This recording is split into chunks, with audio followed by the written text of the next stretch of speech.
this video is giving an example problem, simple, very simple forces problem, just stepping you through the problem solving process. The problem we have is a 100 kilogram block hangs on a rope. Find the tension in the rope if the block is stationary. That's our first problem. Then if it's moving upwards at a steady speed of 5 meters per second, that's number 2. And finally, if it's accelerating upwards at 5 meters per second squared. All right, so that's our problem. What do? Well, we always start with the picture. So we have a block, very exciting block hanging on a rope. Okay, yay, there's our picture. Knowns and unknowns is next, and the block is, let's see, it's 100 kilograms.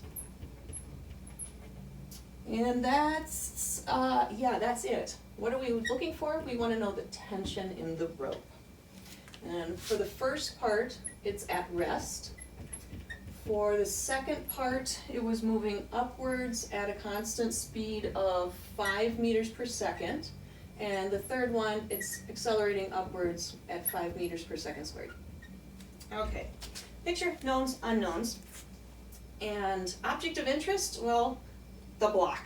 We don't really have anything else. Doing the force diagram for the rope wouldn't help us at all. So the object of interest is the block. We want to do the force diagram for the block. What forces act on the block as it's hanging in space? Well, Earth is always pulling down, so we always have our weight, mg, and the rope is pulling upwards on it. We have our tension in the rope. Anything else? If you say yes, there's a normal force. You got to ask yourself, what's the surface supporting it? What physical object is causing that normal force? So this is why every time we do this, you want to be able to say what physical object is causing that force. So I said the earth is pulling down, the rope is pulling up. If you draw a normal force upwards here, that would be wrong because there's nothing causing that normal force. So that would be one of the ways to think about checking yourself if the force diagram is right, if the force actually exists, is to say what physical object would be causing that. All right, here we've got our force diagram. We need to figure out our coordinate system. Well, if it's going to be accelerating, it would be accelerating upwards.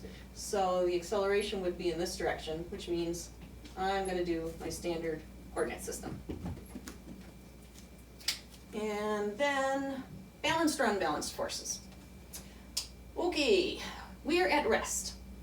If we're at rest, then there is no acceleration. And if there's no acceleration, that means forces have to be balanced.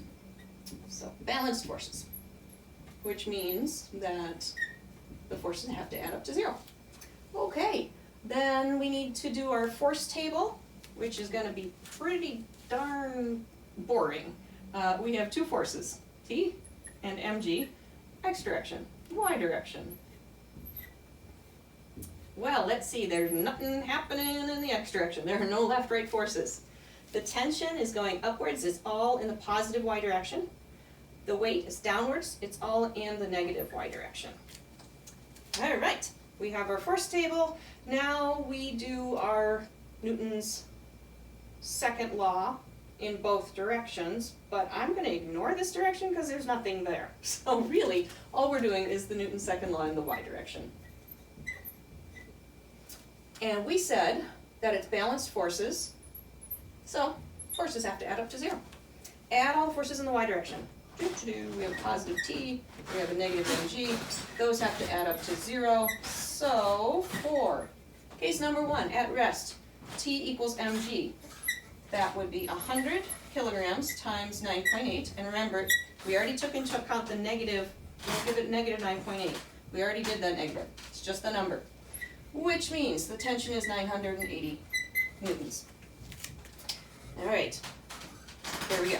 That seems reasonable, check the number. Yeah, I think we're good. Okay, that was simple. How about step 2? Now we're moving upwards at a constant speed, a steady speed of 5 meters per second. All right, what changes? That's the same, that's the same, that's the same, that's the same. Is this the same? We're no longer at rest. So we can't say that we're at rest anymore. We need to change to, what do we have?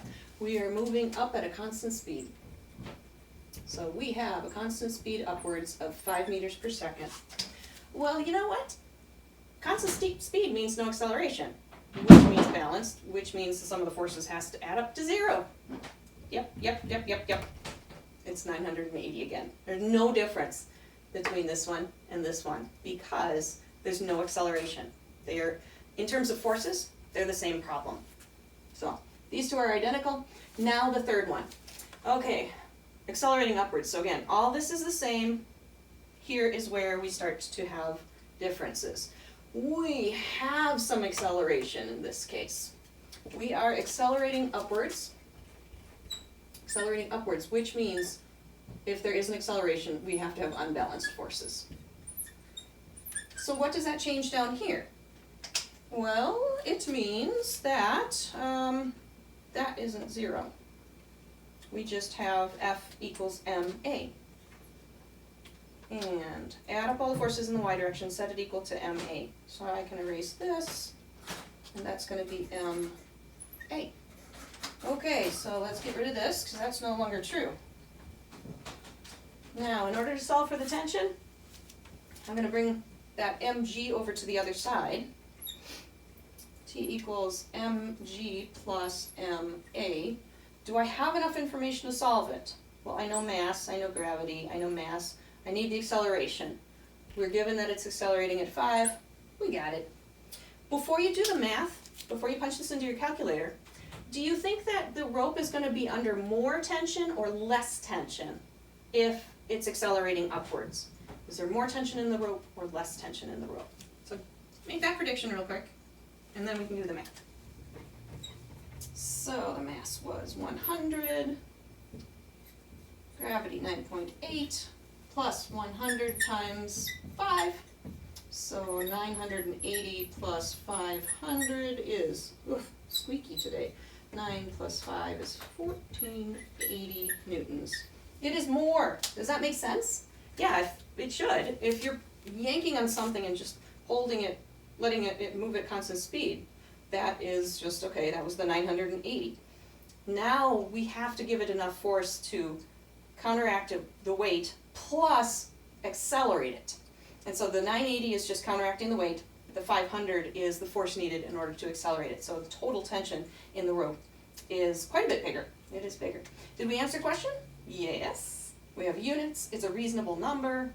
I think we've got it. So there was just a very simple problem, but going through all the steps of the problem solving process. All right, good job.